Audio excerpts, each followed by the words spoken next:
Home. It's where you build your legacy, where traditions are started, seeds are planted, meals are shared, and stories are told. We are Chris and Natalie Carpenter, owners of Story Real Estate, and our team of top agents helps people find homes in Moscow, Idaho, and around the country. Have you thought about a move? Contact us to get connected with a top agent who shares your values and puts your family first. Or reach out to us about our Moscow relocation guide. Wherever you're looking to go, we can help you find home. Call us at Story Real Estate or visit us at storyrealestate.com and start building your legacy. Hi, I'm Robert Borton, CEO of Classical Conversations, the world's largest classical Christian homeschooling community. I'm launching a new podcast, Refining Rhetoric. If you like cross-politics or just listen to hear what crazy stuff they're saying today, you will enjoy Refining Rhetoric. You can find us on your favorite podcast platform. I practice the 15 tools of learning by interviewing great guests, looking at current events, and talking about cryptocurrency. Oh yes, it's Cross Politics. It's Monday evening. We have breaking news. No, we don't. Sort of. It's kind of broke already. It broke. Last Everything week, broke. Dan Bongino's out at Fox. Then today, Don Lemon. I mean, I don't know. Yeah, sure. I don't even know what color he is. I don't even know what race he is. What Get to the main ethnicity point. is he? Don Lemon's out at CNN. Or was he at CNN? He's MSC. It's CNN. Yeah, CNN. And then Tucker Carlson Yeah. is out Hey, at Fox. Yes. And also, Gabe, we were going to tell you, you're out. Yeah, Cross you're done. Politics. Today's your last You're going show. to fire. No, You didn't even know it. I'm worth hundreds of dollars to the Fight Laugh Feast Network. Welcome to Cross dimes. Politics. Hundreds Pastor of Toby, Chuck dimes. Knox. I'm the Water Boy. It's good to be with you. And we got to add about our magazine Yeah. that Toby's going to read We're right on a now. mission to make Yeah. magazines great again. Great again. Yeah, so subscribe to our Fight Laugh Feast magazine. It's a quarterly mini book-like experience packed full of a variety of authors, includes theologically driven cultural commentary, a psalm of the quarter, recipes for feasting, laughter sprinkled throughout the glossy page. So We good. just sprinkle laughter, just Yep. sprinkling it all. Like Tucker. And more. Sign up your church, sign up your grumpy uncle, and while you're at it, sign up Elon Musk and Russell Moore. Disclaimer. This magazine will guarantee various responses, and Cross Politics not held liable for any of them. No. No liability at all. Reading the whole magazine may cause theological maturation, possibly encourage your kids to take the Lord's Supper with you, and will likely cause you to randomly chuckle and enjoy at God's wondrous world. In addition to all of the above, if you're a Platinum Club member, you get a magazine subscription for free. Free now. So if you're not a club member yet, sign up today. 4 issues, just $60 per year. Unless, again, you're a Platinum Club member, then you get it. Go to fightlaughfeast.com right now and subscribe. I mean, you should already be subscribed to a club membership anyway. But that's for another time. So Tucker Carlson is out at Fox. Fox actually has a statement. So Tucker Carlson makes about $35 million a year from Fox. Yeah. And Fox released this half a paragraph, basically. That's Fox not- News. It's hardly a No, sentence. Hardly a sentence. Yeah. And they talk mostly about themselves. Fox News Media and Tucker Carlson have agreed to part ways. Agreed? We thank him for his services to the network and as a host, and prior to that, as a contributor. Mr. Carlson's last program was Friday, April 21st. Yeah. That was Friday. That was like, yeah. Notice this is Today's being released Monday. on the 24th. Friday. Yeah. Fox News Tonight will air live at 8 p.m. starting this evening as an interim show helmed by rotating Fox News personalities until a new host And is host named. Yeah. Yeah, and I was thinking they were gonna, maybe Hunter Biden might be a good one. Don don't have a job. Don maybe. don't have a job. You get him on. He's a good option here. Yeah, what's another good one? I mean, they called me and I turned it down. So what's crazy? Because maybe I should have taken it because I still thought I had a job. Hey, No, bro, listen, sorry, Gabe. man. You should have That was your taken it. chance. Gabe, That was your chance. If they would have offered you $10 million a year, I'm telling you to take it. Take it. Please go and get us that bag. Help all right? us, help us. Please do. So what was funny was I watched Tucker's show Friday. I saw it. I didn't Did you watch. see I that? didn't watch it Friday, but Is he the somebody pizza guy? somebody shared the last few minutes of his last show and said, "This is how Tucker ends on Fox." And so what was crazy was that there's a pizza guy. I don't know, it was kind of, he went Yeah. viral. Yeah. Right. He stopped a criminal who was running from the police while he was delivering pizza at a house. Yeah. The dude was so concerned about his car, like not the fact the police are chasing the guy. He yells, "Don't hit my car, dude!" And that's all he can think about while he's delivering pizza. Yeah. It trips the guy. I mean, he's a delivery man. And That's like and he The needs car his is vehicle. special. He needs his car. Yeah, and Yeah. so He trips the guy, makes national news, Yeah. gets on Tucker's show, Yeah. and Tucker says, "Hey, I'll see you guys Monday." Yeah. So I don't think Tucker knew No. that Friday was going to be his last day. Sure doesn't seem that way. And I don't. And you were talking about this earlier, the whole kind of Dominion lawsuit. Yeah, so Fox just lost, or They settled. or made a settlement, with Dominion. I guess you can consider that a loss. The voting machines. I mean, what, to the tune of $700 and almost $800 million. $800 million. Yeah, and so one question I had was just simply whether there was a financial thing going on here where, can they afford Tucker? So here's how I think about this. If it was a financial thing, you know what you don't do? Get rid of the guy who makes you the most money. Yeah. I mean, you get rid of LeBron. Like, Lakers are hurting. the Let's Lakers get are rid of LeBron. Unless Shoot. LeBron is Yeah. going to somehow cripple us Yeah. in some way. Tucker, this is Well, what's is it a combination? I mean, I guess maybe that's part of it. But what if you're Aaron Rodgers and we're sending you to the Jets? But hold on, Tucker. Which is what happened. He went to Jets. Now you just spoiled it. More breaking news in case you didn't know. Aaron Rodgers got traded to the Jets. First on Cross Politics. We're just dropping all the balls here today. You don't get, what's Tucker, $35 million a year? That's what he just said. I mean, come on now. How much does he make you? Forget how much it costs to have him. He is the number one provider inside of your Fox Nation app of content.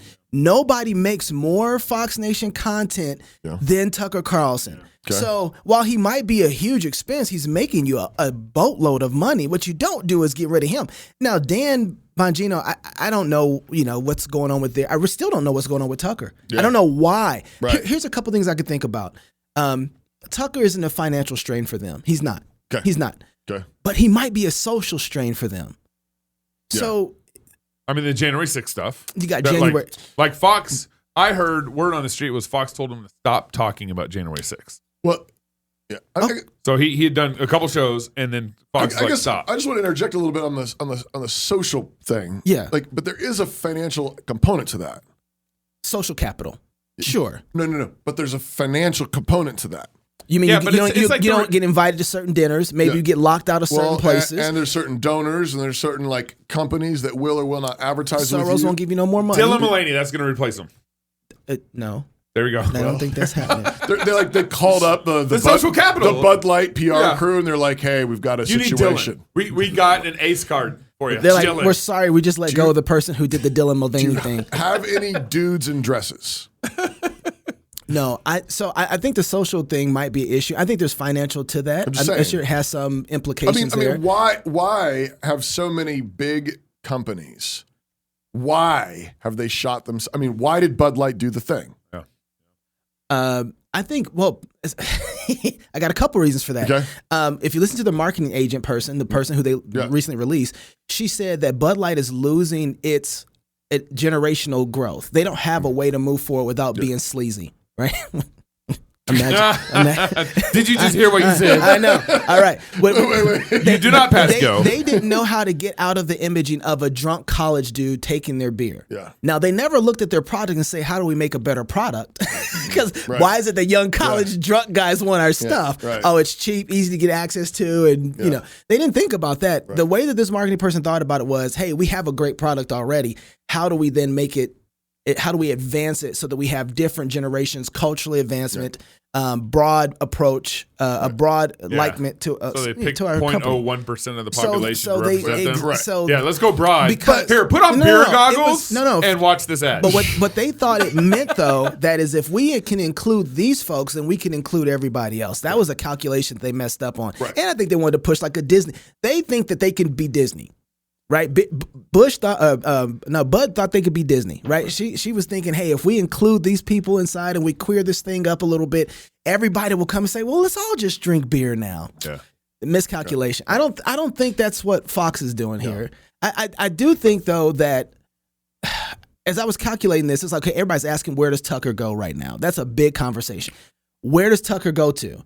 And by the end of the show, I have a proposal, and you got to stick around for it. More breaking news. Yeah. I started to look at this, and I don't know if you guys remember the Napster moment in music. You guys remember that? Oh yeah, I downloaded a lot of good music from that. Yeah, it's fantastic.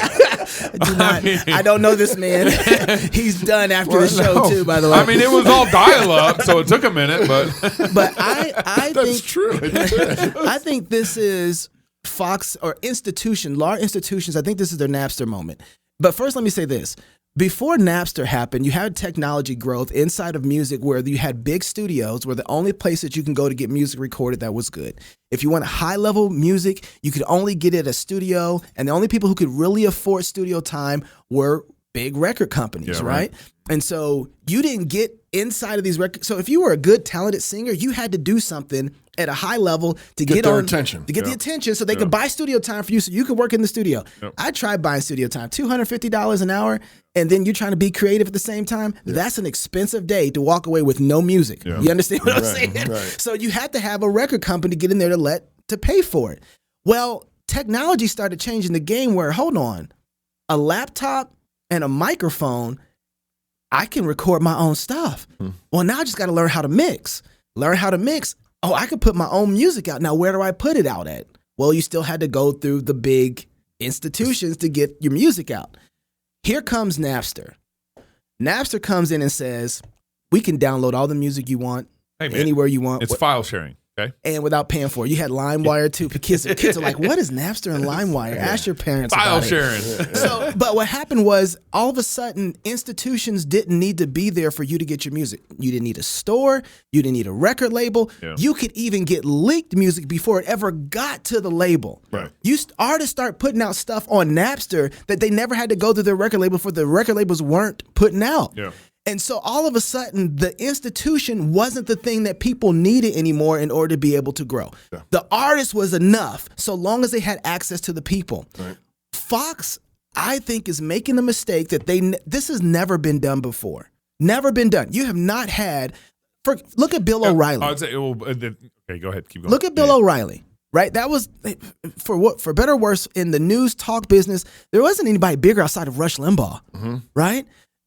Bill wasn't let go until he was tired, old, and played, and they wanted to put somebody else in. And he had a little scandal. Sure, but he was still not at the top of his game even when that scandal went down. Yeah. He didn't get no scandal in the middle where he's like peaking, and he was still an old white guy, right? And he was the one who was where you went for news. He was. Yeah. If you wanted something even and fair and balanced. But Tucker's still here. Tucker is in the peak performance. As far as we know, we don't even know if he's peaked yet. I don't even. Yeah, that's a good point. Right? Yeah. That's true. Like he's still going up. He's still going up. You don't cut off somebody who's just still shining as bright as possible, right? And we don't even know if he's peaked yet. Right. And as far as we know, he hasn't had a scandal. Right. Like that's I mean, at least he had a scandal. He might have some sort of argument. There's going to be something, I'm sure. He can come up with something. Right. And so the institution is thinking to itself, okay, we got to figure out how to cut because this is a brand thing. Tucker has become bigger than Fox. Oh, that's true. Right? This is a brand thing. And so they got to figure out if we're going to continue to ride this train wherever he's going, or are we going to try and rebrand ourselves for what we are? We better figure out how to do it now before it becomes too powerful. And so it's too late. Well, that's what they don't. This is the problem. It's an Napster. They don't think so. They still think that they're powerful. Right. And Tucker now is wherever Tucker goes, that's where everybody else is going to go. Everybody was watching Fox for Tucker. Right. I mean, I like some of the, what's her name that comes on after Tucker? Laura Ingraham. You don't even know her name. Ingram. Laura Ingraham. I not like Tucker. And I watched some of the other shows on there. Gutfield was the only one that was most interesting outside of Tucker. But none of them have the appeal. And when you have a Napster moment, you have to figure out, wait a second, the people are demanding and have access to information that they never had before. We have never been in a time where you have Daily Wire kind of content that's exploding out there. Blaze, and then thousands of other podcasts that get it right, that can see, right? It's always been a controlled system and institution. And now the institution is going to have to figure out how to rebrand, and they think they can do it. They can't without Tucker. Right. They're not big enough in and of themselves. Just so everybody's following. So what you're saying though is like the old school institutional recording records and studios. Yep. The old school news networks are having their moment. They're having their moment when because of iPhones, because of podcasting, basically The internet. Yeah, the internet. Yeah. Anybody and everybody can be their own. They can be their own news studio. Exactly. And so go ahead. And I'm just so it's gone. But when you get people go now, like you were saying, like with Napster, it doesn't matter what the label is. That's right. What they care about is the personality. What they care about is the person who's delivering the message. And so by releasing Tucker, they've just opened Pandora's box. Remember, they're the last stands. They're the last main institution holding together for news. ABC, NBC, CNN, not trusted sources. Don't get the views, right? Tucker's getting somewhere with 3 and 5 million people watching every night. Per night. Right? Well, every night. And to bring in the other side of this analogy, you have, I like to use the yellow cab Uber situation to describe this. So Yellow Cab for decades owned the market. Yeah. They had all the unions. They had all the relationships. They had all the airport relationships, all that stuff. Monopoly. And they had the monopoly. Right. And then in the Yellow Cab experience, I remember I started traveling for work really back in about 2005, 2006, before Uber really landed. And the Yellow Cab experience wasn't good. Right. No, it wasn't. You didn't get water when you got in the vehicle. The vehicle was often not very clean. Prices weren't I consistent. had multiple experiences where the driver was a little smelly. And then and that's why they always ride with the windows down. And then Uber came. And what Uber was able to do is they just took technology and applied it to kind of a dinosaur industry, and then made it more efficient and more rewarding. And so it became a better experience.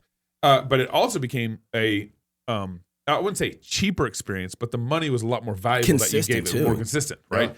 And so now you're seeing the same thing happen in the legacy media. Good point, Gabe. Tucker Carlson's getting paid $35 million a year. Sean Hannity's getting paid $30 million a year. Don Lemon, I think, was about $10 million a year. Still too much. Still too much. all this legacy industry is administratively very expensive. Well, the way they were able to maintain that was they controlled the cable line.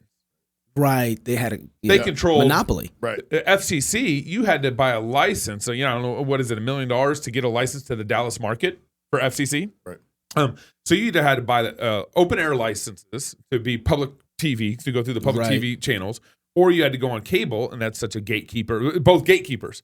And then the internet comes along, and this is one of the reasons why I think Cross Politics is able to do so well since 2016, is because, we're joking, but we aren't. None of us get paid. We're worth hundreds of dollars to Cross Politic right now. We don't get paid millions of dollars. We're doing better than I thought. we don't pay Gabe $10 million. We don't pay Knox $30 million. Toby's worth $35. I'm the Don Lemon here of the group. Wow. I'm just kidding. I'm better than that. I agree. Okay, that's enough of that. That's enough. But the point is now you got these new media organizations. I think we're more trusted, even though we aren't viewed as much. We're growing in this era where the internet is allowing us to be able to communicate to the people. People come and download us. Right. It's not like you flip on the cable TV station and you're flipping through news. You're actually going and finding what you want to listen to. It's the Burger King have it your way kind of structure. And so you got a lot more loyal audience. And as you grow over time, I think what's going to happen in the next 20 years here in media is you're going to have legacy media start to go this way. I think it's already starting to happen. And you're going to have like this new kind of. I think it's already. It's already. happening. Look at Joe Rogan. Joe Rogan gets, he gets 10 million downloads an episode or something. At least the most downloads, and it's just him. Right. And so you're seeing a real opportunity here. We don't really talk very much about business at Cross Politic here on air. So you'll hear us laugh about it before we go on air. But one of the things that we were working to do over here with the Fight Laugh Feast Network is we want to grow in such a way where we're able to capitalize on the trend of legacy media falling and being a very bloated administrative organization and use the Uber technology that's presented to us to take over that market. I don't know if I've used this language with you, Toby, when we've been talking about this, but because that's I'm your pastor. That's how? Yeah, I know. Don't use that language with me. What I mean by this, listen, hear me out. The strategic nature of what a network is to culture and discipleship, I think Christians have not really seen this play. A lot of Christians will fund a Kirk Cameron movie, $3 million, $4 million, will invest into a Kirk Cameron movie or along those lines, and then the impact that movie has on culture and society is maybe 6 months to 18 months, if you're lucky. Unless you do something like a seasonal thing, like Saving Christmas, it'll come back every year. But that's rare. And so a movie's impact on culture is very small, very short. It's not an evergreen process. But a network, over time, you're in families' houses, from cartoons to sitcoms to family shows to nightly news every day. And this is why Fox, ABC, and CNN is such a powerful play, is because you're in everybody's house, 12 hours a day, whatever it is, morning to evening, and you're there for 5 days a week, for 40 years. Discipleship. The reason why all of life. The reason why Fox News or Tucker Carlson are able to get up to 5 million listeners tune in nights, because Fox has been working on that for 40 years. I got to say this real quick. Interject here. You got to remember, Tucker Carlson needed Fox at first. That's right. At first, because he was Tucker. I remember Tucker at CNN. Curveball. I remember Tucker was it Curveball MSNBC. with I don't even remember the name of the show. I just remember seeing. I think it's Curveball with what's his name? I don't know. I didn't watch CNN that much. What's his name? But anyway, so Tucker, when he came over to Fox, it was a really weird transition. I was like, isn't this guy semi-liberal? He's not really all there. Okay. Yeah. And then out of nowhere, these monologues started coming that were just like, whoa, this guy's hitting hard. I enjoy it. So I just want to say that, you're right. He needed Fox to get to where he was, and he built something up. And after that, I think Tucker is that Napster that's like, okay, now it's breaking apart. And so here's the thing. So where does Tucker go? Because this is really interesting. After you leave Fox, he's already, the last show that he did, I think it was, even last week, he did a show where he just brought it down on every major news network that supported the vaccines. I mean, he just hit them all. Burned it down. Yeah, he burned it down. He kind of wrapped Fox in that a little bit. But he kind of also gave him a way out. He gave him a way out. He gave Fox a way out. He gave him a way out. But if you were like watching this and you were one of the producers, you're like, he used my pillow. He used Fox. So he just but what he did was he made sure that he had nowhere else to go. Okay. And I don't know if he knew he was going to ever leave Fox, or if he knew this. He probably felt like it was coming at one point or another because he was a little shy during the pandemic. He wasn't on that right away. He took his time and was slow building on the pandemic. I remember that because I was like, Tucker, you've been hitting hard. Where you at all of a sudden? But where does he move to now? Okay, Daily Wire and all the other guys that are kind of like second tier after that. You got Blaze, Daily Wire. What's the other one? Newsmax. Fight Left Feet. No. We're not on that list yet. I wish we were. But you have these second tier groups. That doesn't make any sense to me. Epic News or whatever. Epic News. None of those make any sense to me because those are already built. They get more money. They're just kind of. Not even Rumble. Not even Rumble. That makes sense. Well, hold on. I'm going to go there in a second. All right. Rumble kind of makes sense to me because it's not a contender yet. Yeah. It's not a contender in any real way. And if he can play a big role, that might be enticing. Tucker going to already close to a legacy institution. He's going to be all right. That's not saying, hey, I got some real power here. I got some real authority. Watch me build. What really makes sense to me is if he goes to Twitter and him and Elon Musk. He just interviewed Elon. Par together to make news. Look, Elon, let me just, if you've been paying attention, Elon Musk has taken and reestablished the institution of good journalism. He's just said, here's the people to listen to. Right. Here's going to do real good news. Right. And he's put his $40 billion behind it. Right. What's a couple more million with Tucker? Why not institute Tucker? He can afford $30 million a year. Why not institute Tucker as the number one news guy on Twitter and have him have his own conglomerate of news guys that he supports and do what he was doing with Fox Nation on Twitter? Yeah. Elon did tweet out today. He said, we live in the most interesting times. Look, that makes sense to me. Yeah. If Tucker was to par with Elon Musk and bring all of his talents, like what did LeBron James say? I'm taking my talents to South Beach. Like, if he took all of his talents to Twitter and Twitter were to move to Florida, come on, man. Come on. That talk's all happening. That is an interesting move because it's not it's one thing to have a platform. All these other platforms that I'm talking about need YouTube, need Facebook, need Twitter. They all need something else to provide for them to get out there. That was the whole fight with the cable or the gatekeepers with Stephen Crowder. That was the whole fight was over the platform of YouTube, right? Well, forget it. Right. Get the platform, the news, and build it on top of Twitter. And now who's going to stop you? Yeah. Right? Because but the only thing now, Gabe, this is where you brought in the article today, and I think you're right about, it's called the Restriction Act. What is it called? This is the Restricting the Emergency Security Threats and that Risk Information and Communications Technology Act. They call it the Restrict Act, which is the acronym. This is a federal act? This is a federal act. So ultimately, this is a way for people to try and get at social media, right? This is for them to try and get at internet, control the internet. And this is why they brought TikTok in last week or 2 weeks ago and drilled them real hard. Well, and the other piece of this, of course, you guys saw AOC. Yes. Who was she getting interviewed by? I can't remember. But she said... Oh, no, is the redhead Biden's former PR lady. Oh, from MSNBC? Yeah, what's her name? Yeah, I know who you're talking about. Man, I can't believe you just it's the redhead. I know. You got it? Who is it? Psaki. Jen Oh, Psaki. Psaki. Yeah. But she was saying, Tucker, she said there's no other way about it. Tucker is inciting violence. Yeah. Right. So you put that together with a Restrict Act that says basically for the sake of safety. Right. I mean, remember, they tore down a statue of, who was it, in Virginia during the pandemic? That was a couple Wasn't that different Stonewall ones. Jackson? Was it Stonewall Jackson? Stonewall, yeah. I don't know. But, One of the greats. But it was because of public safety. Yeah. They had to tear down the statue. Yep. And they've already done this play with us with all the COVID crazy. Well, and this act particularly is referencing foreign use of technology to penetrate into our country. That's where it'll stop it. But that's how TSA got. But hear me out together. though. Hear me out. Right. Hear me out on. I'm sorry. You haven't. He's got to add. Well, I want to hear you out. So hear me out on this though. Who is the one person who has their own satellites and doesn't need anybody? Elon. Okay, are you feeling me now? Yeah. Okay, are you feeling me now? Are you with me? I'm excited. So you got Tucker Carlson, who's at the top of his game for news and reporting. He's got a squad. Okay, and now you got all these other guys that Elon has been saying, hey, Matt Taibbi and all these other folks who've been doing news and and journalism. you know who's got all the advertisers? Who? Twitter. What do you mean? Twitter's got millions of dollars in advertising going through its system right now. Right. But imagine how much.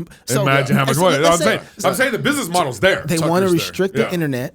They want to limit speech. They want to stop you from being on social media platforms. Amen. You have the platform with the guy who has his own ability to have internet, with his own satellites, and you have one of the top news guys of all time right now paired together with that. Yeah. That's where now, and when you make that grow, now you're saying something like, okay, to me, it looks like for me, it's like, okay, that's the play, because that's self-sufficiency in every aspect. Right. No one gets to tell you no. Right. No one gets to tell you what you can't say, when you can say it, where you can say it at. That is, if we're living in the new kind of techocracy, then that is its own government. Then Elon is a king. That's exactly right. And that's exactly right. And I can't understand for the life of me, TBN has their own satellites. What? Yeah. Yeah, you remember the old school big satellite? Do you know how much money they've been asking for people to send their satellites so they can keep their own channel going? Like TV. And I'm thinking, like, that's stupid. Now I'm thinking about, like, maybe TBN was on something.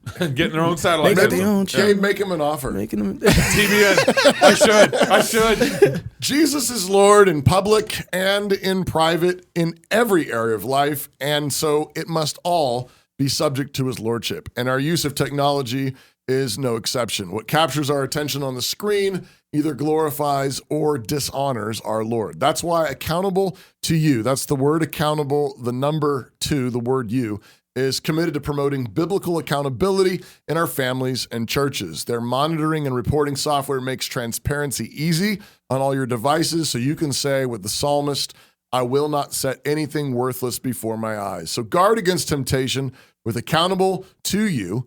That's the word accountable, the number 2, the word you. Live for God's glory. Learn more and try it for free today at accountable2you.com/FLF. Pastor, how much time you got? I got a few minutes left. Okay. We just ran out of time, didn't we? I'll just say, I mean, we've said this before on the show before, like, and it's been, I don't think there's been a better time to be alive in the last 200 years in our country. The opportunity. You said it's not a better time to be alive since last 200 years? Last 200 years in our country. You see, fix my gate, please. Thank you. Let me talk loud. And part of it is because there is real evil and real battles going on in a way that has not been as clear as even the last 40 years. Right in the 80s and 90s, I mean, conservatives and Democrats could kind of get along together, sort of. The moral majority, Christians felt like they were winning in a lot of ways in the last 40 years. But we really have real battles before us and real evil before us. And that's what Tucker, we never even got to this in the show, but Tucker was at the Heritage Foundation talking about this. Yeah. And then you think about like technology and what God is, and the opportunities that God has created through technology. I mean, imagine being alive when the Gutenberg press was invented, and then you could see that the mass production of Bibles could happen. Right. Something that you never would have dreamed of in the past, and it became a reality in the 1400s, 1300s, 1400s, 1300s, and the Gutenberg press all of a sudden gives the ability to print Bibles all over the place and to watch the gospel explode. 1450. Yeah. And then in our case we call podcasting like Gutenberg 2.0. It's like we can release a podcast here in Moscow, Idaho, and it can go to Australia, China, right. Indonesia, all over the world with a click of a button. Way more efficient than printing a Bible in the Gutenberg press. Right. And so I think these next 40 years to me are really important and really exciting at the same time, where we can make a lot of damage happen because the gatekeepers don't have a hold on things like they used to. Yeah. They don't. Yeah. The Gutenberg press did the same thing. Right. Like the gatekeepers, the Roman Catholic Church, the papists, all that stuff, they lost all control. Right.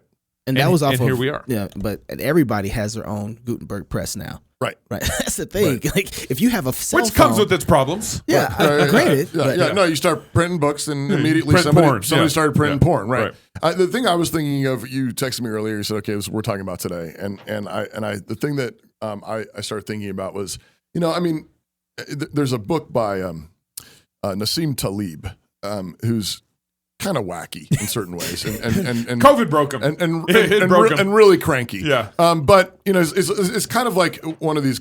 My father-in-law used to have this saying where he would describe someone as a peak person.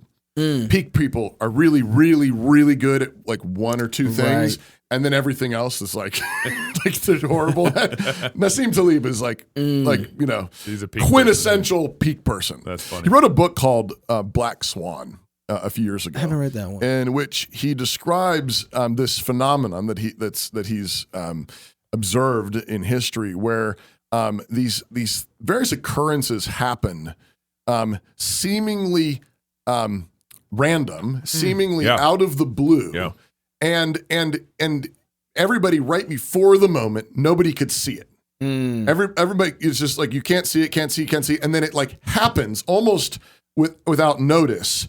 And then you have a whole bunch of people come along explaining how it had to happen. It was inevitable. And here are all the signs. Nobody saw here are all the signs, but nobody could see it. And he describes it as Black Swan. And I think one of the examples, I don't know if this is an example he gave or one that someone else gave that I remember with this theme, is like the fall of like the end of the Cold War and the fall of communism, for example, is one of those things where I think living through the 1980s, growing up in the 1980s, you like there's communism and it's this iron curtain and it's just formidable. And it just seems impossible to break. Nothing will break it apart. And all the Soviet Union and all their satellites and all the rest of it. And then all of a sudden, like within like over a course of months, the whole thing just comes crashing down. Berlin Wall comes down. Soviet Union breaks apart into all these pieces. And then afterwards, everybody's like, oh, yeah. Actually, you can see how it was happening in the early 80s. Khrushchev and all this Monday morning quarterback becomes stuff. Really clear. But I think, we need to remember that we serve the God of black swans. And so I was thinking about this, just like there's certain things that probably you could see coming with Tucker and Fox, or things maybe with even Don Lemon and CNN. Or he was pretty easy to read. That one, everybody saw that one coming. Don Bongina, all these things, but I guess just broader, like, Elon buying Twitter. Okay, that was weird. But there's all these things that happen that are enormous and monumental and really have world-changing significance. And you're talking about the internet and Gutenberg press. And who would have thought in 1499 that the Reformation would actually break up the papal Right. monopoly, Right, which is right. that was the cable channels. That was the church's Napster moment, kind of thing. Yeah. But what was happened over and over again is that we serve the God of reformation and revival. We serve the God of black swans. We serve the God of resurrection. I mean, that's the black swan That's the moment, greatest. yeah. Easter is the greatest black swan ever. That's good. And of course, Jesus on Easter morning is unrecognizable to two disciples walking to Emmaus because they can't see it. And he says, but isn't this what the Old Testament said had to happen? Didn't the Messiah have to suffer before he enters into his glory?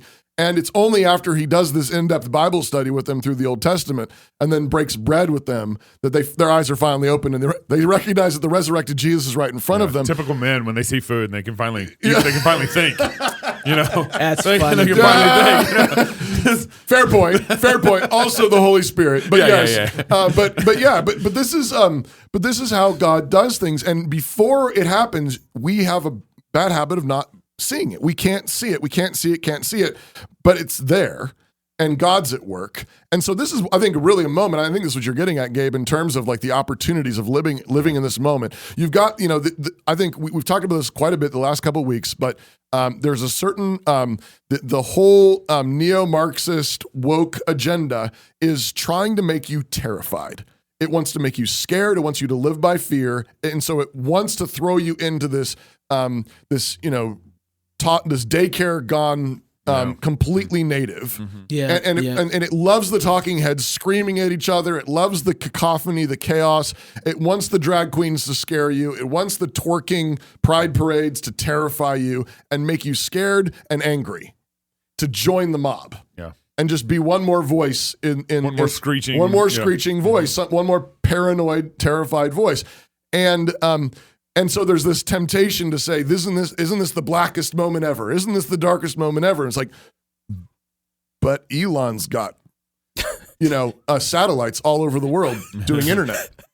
And we're talking about Jesus and the resurrection, and it's going everywhere. Yeah. Right. And the gospel's being piped into more countries than ever. Right. And then things like this happen. God just set Tucker free. Right. Yeah. I mean, that's as far as that's what I see it. Yeah. And wherever he lands, he's only going to be more free. Be free with us, Tucker. I don't know if I want Tucker over here. But I think you've got guys like Joe Rogan telling the truth. Like what Joe Rogan?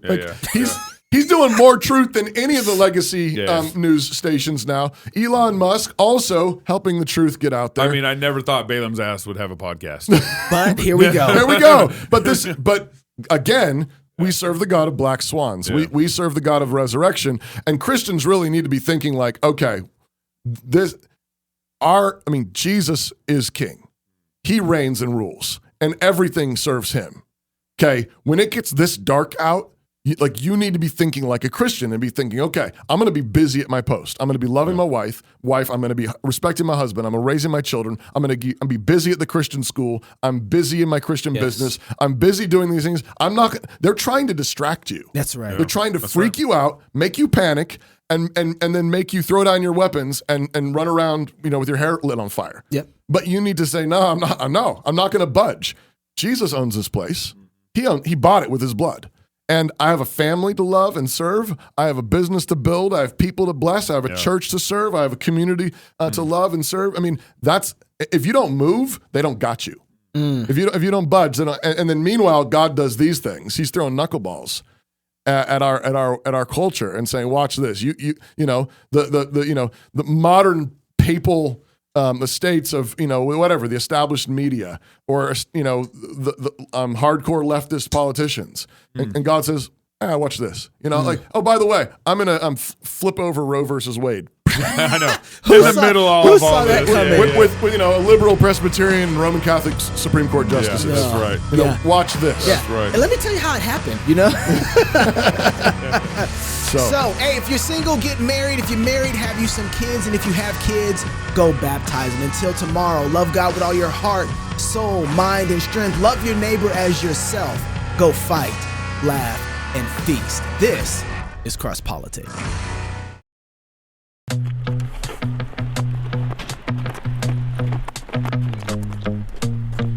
A lot of parents are waking up to the problems of the current American educational system.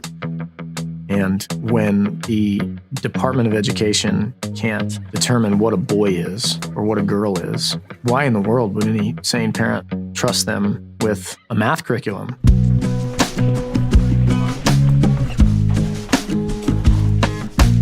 We are regular Christian parents who found ourselves with children to educate, and we found that the options available usually fell into two categories. Either the education was good, but was lacking in the Christian department, or the Christian part was solid and the education was lacking. So we got a group of parents together and said, why not? Let's start Classical Christian School. When I was first approached with doing this school, being a teacher as well as having my son be a student, I wasn't looking for anything different, and this came along, and it has been just such an answer to prayer of little things that we didn't realize that the school would then give to our son that we didn't know we were needing. And there were just a lot of benefits to coming to school. The programs that people could offer, some of the areas where I'm not the strongest in, some teachers were able to do it. And then they asked if I would be interested in helping to teach, and I jumped on board. I began very skeptical, if I'm being honest. There have been a few days where, especially in the beginning, I wondered if I made the right choice. But it is the relationship and the fellowship that is fostered here that has taken away any of my hesitation or my fears. If you're trying to decide, is school right for my child? Is staying home? And, I like that this kind of gives you a feel of both of those things. Like, I still feel in charge and in control of my son's education. But I also know that maybe science is not the best thing that I can teach him. His science teacher comes in and can just help take that load from me and be able to help him. And it's been great. We want to be the tool to help you achieve what we believe is the most important job in the world, training up your children in the nurture and admonition of the Lord. They may be future pastors. They may be future politicians. They may just be a dad. They may be a mom. We don't know what the Lord's called them to. And the fact that I get the honor of being able to be a part of that journey and their education. It feels perfect for right now because I'm watching my son love to learn. And I get that it feels like a risk to step out of what society says is normal, because the normal thing is you put your kindergartner in school 5 days a week, 8 to 3, every day for the rest of their lives, and that's what you're supposed to do. But then you end up with an 18-year-old that you barely know, who hates every bit of school, who barely knows what they want to do with their future.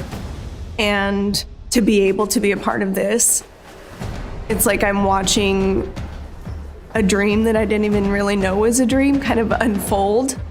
Our students love being here. Our teachers are excited. They are committed, and they are here for the long haul. They're here because they believe in the mission. You have to decide what's most important to you. And what was most important to me is surrounding myself and my son with like-minded people who were ready to go to battle, because that's what we're doing.